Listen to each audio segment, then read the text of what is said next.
ఈ రోజున ఒక కిలాడి ఏడుపు, బొట్టు లేని ముండ ఏడుపు.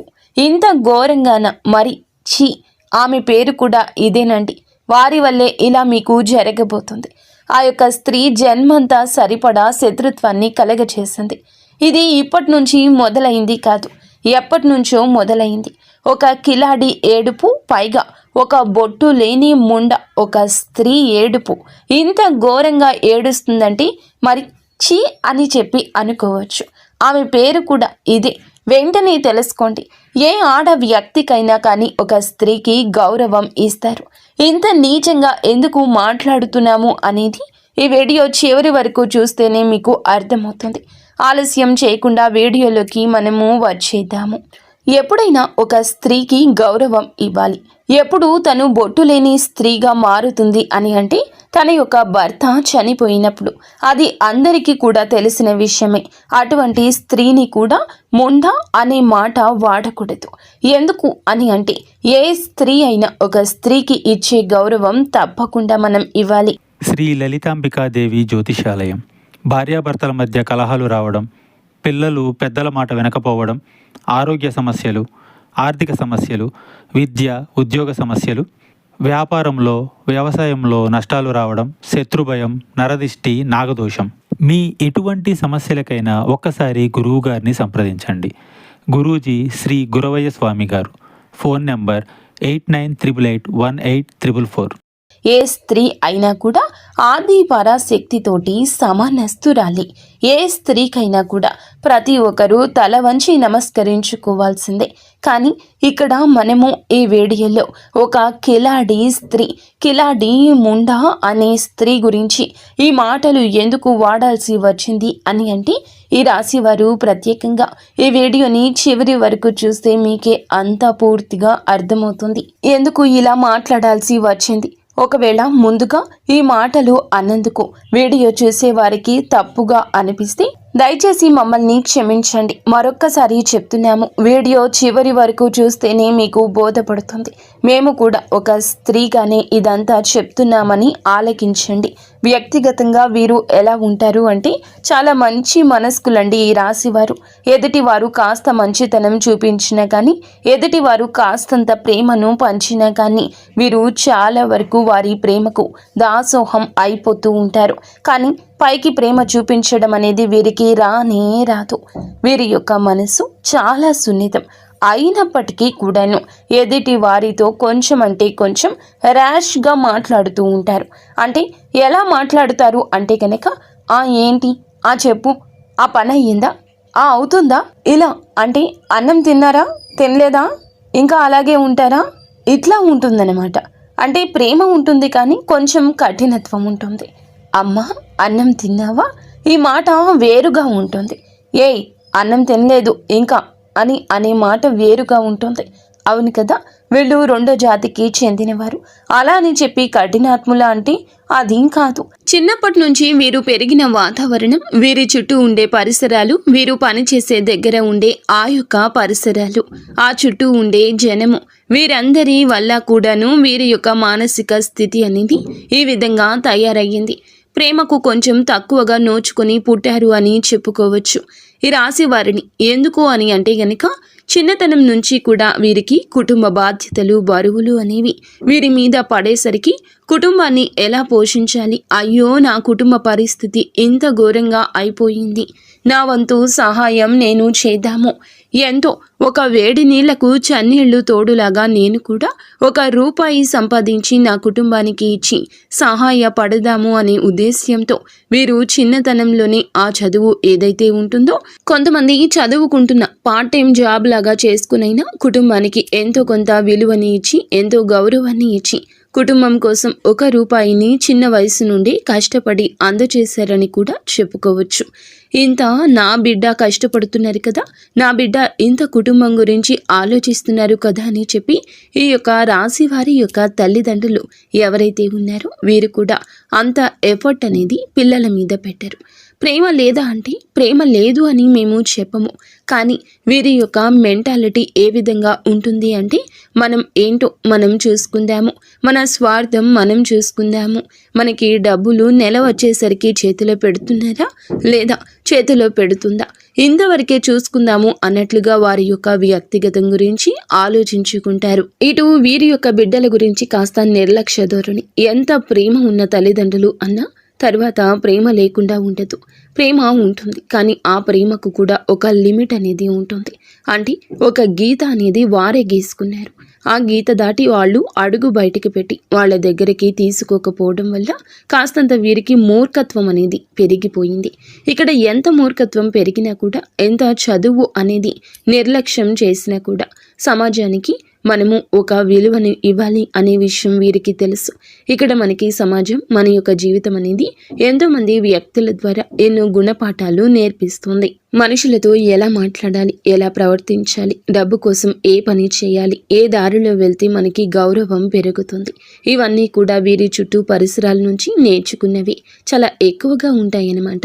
కాబట్టి ఈ రాశి వారు ఇన్ని కష్టాలు పడి ఇంతగా ఆ యొక్క పరిస్థితులన్నీ ఎదుర్కొని తట్టుకొని చిన్న వయసు నుండే కుటుంబ బరువు అనేది భుజాల మీద వేసుకుని వీళ్ళకంటూ ఏ కష్టాలు వచ్చినా అన్నింటినీ తట్టుకొని జీవితంలో వయస్సులో అనుభవించాల్సిన సుఖాలను వీరు అనుభవించలేకపోయారు. కాబట్టి వీరు ఈ యొక్క ఆ మానసిక స్థితి అనేది కొంచెం కఠినత్వంగా మారిందే తప్ప వీరు యాక్చువల్గా అయితే చాలా అంటే చాలా మంచి మనసు ఉన్నవారు. కుటుంబం కోసం త్యాగం చేస్తారు. రేయింబవళ్ళు కుటుంబం కోసం కష్టపడి పని చేస్తారు. కష్టపడి కుటుంబం కోసం ఎక్కువ ప్రాముఖ్యత ఇస్తారు. వారికంటూ సమాజంలో ఒక గుర్తింపు తేవాలి, నలుగురిలో వారికంటూ ఒక విలువ తీసుకొచ్చి పెట్టాలి, వారికంటూ ఒక స్థానాన్ని మనమే ఏర్పరచాలి అనే ఉద్దేశ్యంతో, అంటే వారు కష్టపడి ఒక కొవ్వొత్తిలాగా వెలుగునిస్తూ వీరు కరిగిపోతారు అని కూడా చెప్పొచ్చు. అంత త్యాగం అనేది ఈ రాశి జాతకుల్లో ఉంటుంది. కానీ ఇంత చేస్తున్నాను అని చెప్పి బయటకు మాత్రం చూపించారు. అటువంటి వ్యక్తిత్వం కలిగిన వారు ఈ యొక్క రాశివారు. కానీ ఎవరి కష్టాలు వారు పడుతున్నా కూడా, ఎవరి బాధలు వారు పడుతున్నా కూడా, ఎవరి నొప్పిని వారు అనుభవిస్తున్నా కూడా ఇక్కడ బయట పరిస్థితులు ఏ విధంగా ఉన్నాయంటే, మనం రూపాయి పెట్టి ఒకళ్ళ చేత పని చేయించుకుంటున్న ఏడుపే. మన రూపాయి పెట్టి మనం ఏదైనా ఒక ఆటో కానీ ఒక కారు కానీ మన ఇంటికి పిలిపించుకొని అది ఎక్కి వెళ్ళినా కూడా ఏడుపే. మనం రూపాయి పెట్టుకుని ఏదైనా ఒక మంచి చీర కట్టుకున్నా బయటికి ఇలా కనిపించినా కూడా ఏడుపే. ఒక బంగారం చేయించుకున్న ఏడుపే, కాస్త ఇల్లు వైనంగా మార్చుకున్న ఏడుపే, ఏదైనా పొలం కొన్న ఏడుపే, స్థలం కొన్న ఏడుపే, ఇల్లు కొన్న ఏడుపే. ఈ ఏడుపులన్నీ ఎక్కడి నుంచి వస్తున్నాయి? మన మీద పడి ఏడవాల్సిన అవసరం ఒకరికి ఎందుకుంటుంది? ఇంత ఏడ్చి వారు సాధించేది ఏమిటి అంటే కనుక, ఇక్కడ ఏడ్చేవారు ఎవరు అనే మాటకు వస్తే మొదటిగా ఏడ్చేవారు బయటవారు కాదు, మీకు మీ ఇంట్లో ఉన్నవారు ఇక్కడ ఎక్కువగా ఏడుస్తూ ఉంటారు. మీరు 100% నమ్మినా నమ్మకపోయినా కానీ మీ యొక్క కుటుంబంలో మీరంటూ కూడా కొంతమందిని నమ్ముతారు. మీకంటూ ఎవరైతే ఆ యొక్క స్త్రీ ఇంపార్టెన్స్ ఇస్తారో, ఎవరైతే ఎక్కువగా మీరు నమ్ముతున్నారో, ఎవరైతే నా వాళ్ళు అని చెప్పి ప్రేమ చూపిస్తారో, ఇక్కడ రక్త సంబంధం గుర్తుపెట్టుకోండి. ఈ యొక్క రక్త సంబంధం ఎవరైతే ఉన్నారో ఆ స్త్రీకి ఇప్పుడు ప్రస్తుతానికి భర్త కూడా లేరు. ఈ యొక్క రక్త సంబంధంతో పాటుగా ఈ యొక్క రక్త సంబంధానికి ఇష్టమైన బయట స్త్రీ ఒకరు కూడా ఉన్నారు. వారు కూడా మీ ఇంట్లో వారే, మీ ఇంటి పేరు ఉన్నవారే. ఇక్కడ అర్థమైంది కదా, రక్త సంబంధం. రక్త సంబంధానికి తోడుగా బయట వ్యక్తి, ఆ బయట నుండి వచ్చిన వ్యక్తి మీ ఇంటికి వచ్చిన వ్యక్తి, మీ ఇంటికి వచ్చిన వ్యక్తి కాబట్టి మీ ఇంటి పేరు, మీ ఇంటి తాలూకా, మీ ఇంటి సిద్ధాంతం, మీ ఇంట్లో ఉండే వ్యక్తి. ఇక దీన్ని బట్టి మీరు అర్థం చేసుకోండి. కానీ ఈ యొక్క స్త్రీల ఏడుపు వల్ల ఏం జరుగుతుంది, మాకేం నష్టం వచ్చింది, వారు ఏడుస్తున్నారు అని ఇంత ఖచ్చితంగా మీరు ఎలా చెప్పగలుగుతారు అంటే చెప్తాము వినండి. ఎందుకు అని అంటే కనుక, ఎప్పుడైనా కానీ మీరు మంచితనానికి పోతారు. నా వాళ్లే కదా అని చెప్పి ₹1 ఖర్చు పెడతారు. నా వ్యక్తులు కదా అని చెప్పి వారి పనులు, వారి అవసరాలు అన్నీ కూడా తీరుస్తారు. వారి యొక్క పనులు, అవసరాలు అన్నీ కూడా గడిపించుకున్న తర్వాత మిమ్మల్ని పూర్తిగా అందరూ కలిసి పరాయి వాళ్ళుగా చేసేస్తారు. వాళ్ళ అవసరాలు తీర్చుకున్న తర్వాత నువ్వు ఎవరో నేను ఎవరో అన్నట్లు ప్రవర్తిస్తారు. ఇక్కడ వారికి కావాల్సింది డబ్బే. ఈ డబ్బు కోసం వారు ఎంతకైనా కూడా దిగజారిపోతారు, తెగించేస్తారు. ఈ డబ్బు కోసం అందితే కాళ్ళు, అందకపోతే జుట్టు పట్టుకునే రకాలు వీరు. వీరు పనులు గడిపించుకోవడం కోసం కాళ్ళు పట్టుకుంటారు. పని అయిపోయాక మొహం వైపు కూడా తొంగి చూడరు. వీరితో చాలా జాగ్రత్తగా ఉండాలి. వీరు మీ కుటుంబంతో కలిసి మీరు సరదాగా ఉంటున్నా కానీ, మీ కుటుంబాన్ని మీరు ప్రేమగా చూసుకుంటున్నా కానీ, మీ కుటుంబం మీద ఎక్కువ ఎఫెక్షన్ అనేది పెట్టుకుంటున్నా కానీ, మీ బిడ్డల కోసం మీరు ఏదైనా చేస్తున్నా కానీ ఇంత చేస్తున్నారు. వీరికి పెళ్లి కాకముందు ధనం అంతా మా చేతిలో పెట్టేవారు. ఇప్పుడు వీరులు అవసరాల కోసం ధనం ఉపయోగించుకుంటున్నారు. మాకేమీ ఇవ్వడం లేదు అనే ఉద్దేశ్యంతో ఒక ఏడుపు. అంతేకాకుండా ఇది ఎవరైతే బయట నుండి వచ్చిన స్త్రీ ఉందో, ఈ స్త్రీ మీ ఇంటి అంటే మీ ఇంటి స్త్రీ మీద ఎక్కువగా చూపు పెట్టుకోవడం, తన ప్రతి అడుగుని కూడా గమనించుకోవడం, తను ఎక్కడికి వెళ్తుంది, ఏ చీర కట్టుకుంది, ఏం చేస్తుంది, ఇలా ప్రతిదీ కూడా A to Z పట్టించుకోవడం, ప్రతి దానికి కూడా ఏదో ఒక వంకతోటి ఏడుస్తూ ఉండడం. ఎవరు కూడా డైరెక్ట్గా నేను ఏడుస్తున్నాను మీ మీద పడి అని చెప్పరు.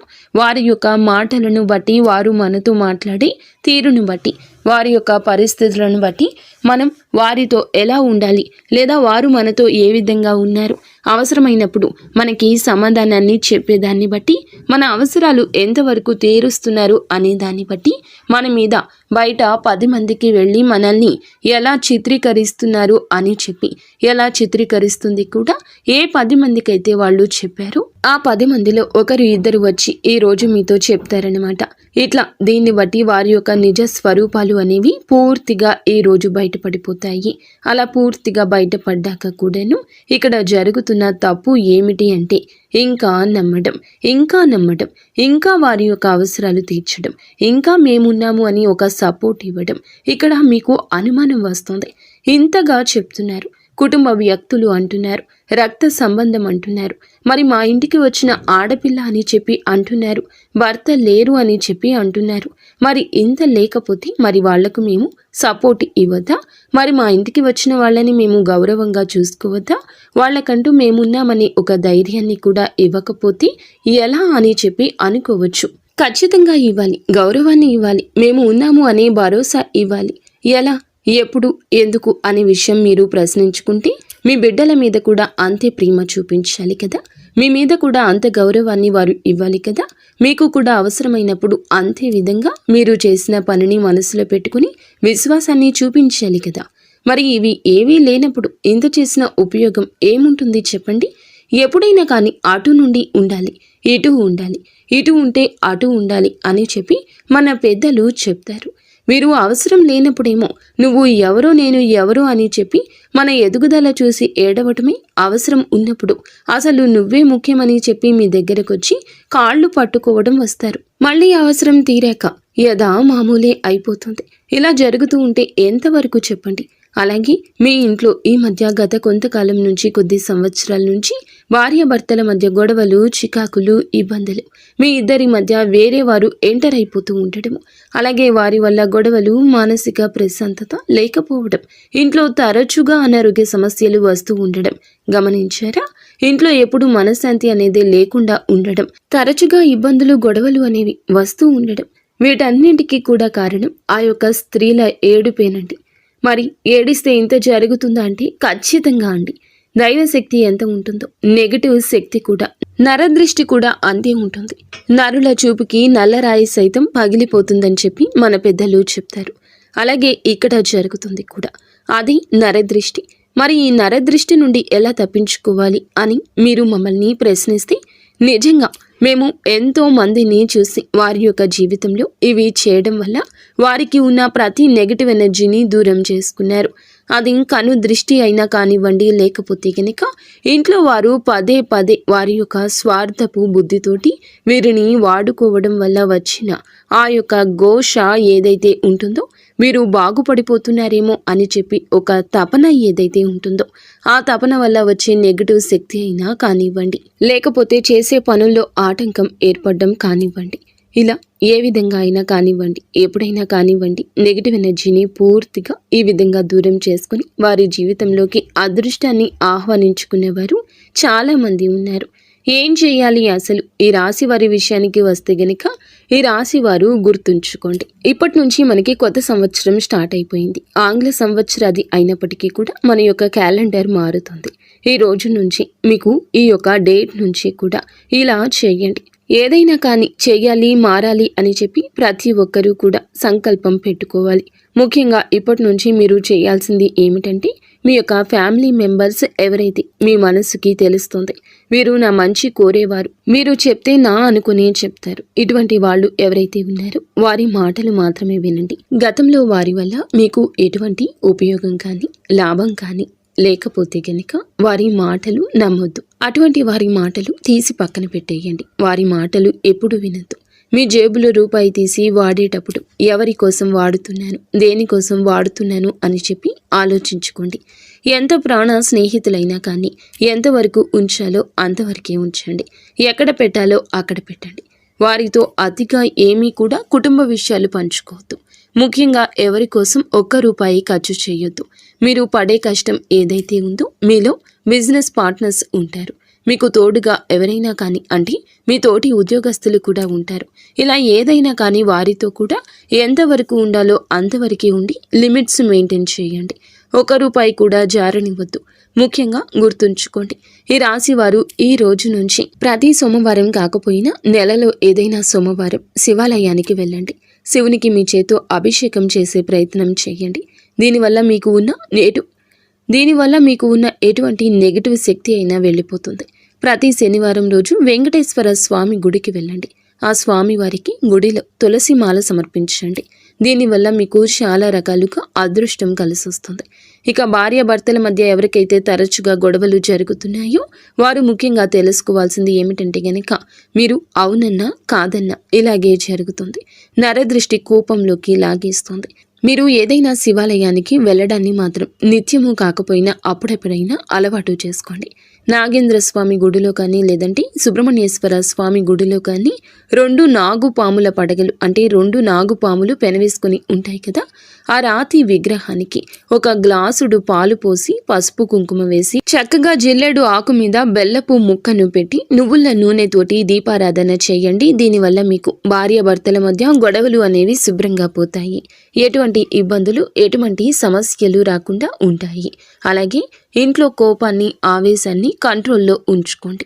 ఎప్పుడు కూడా ఏ సిచ్యువేషన్లో అయినా కూడా కోపాన్ని ఆవేశాన్ని కంట్రోల్లో ఉంచుకోవాలి అనే ఒక కొత్త నియమాన్ని ఇక నుంచి అయినా పాటించండి. ఎందుకంటే మీ యొక్క మంచి మనసు ఉన్న వాళ్ళకి కోపం కూడా ఎక్కువే.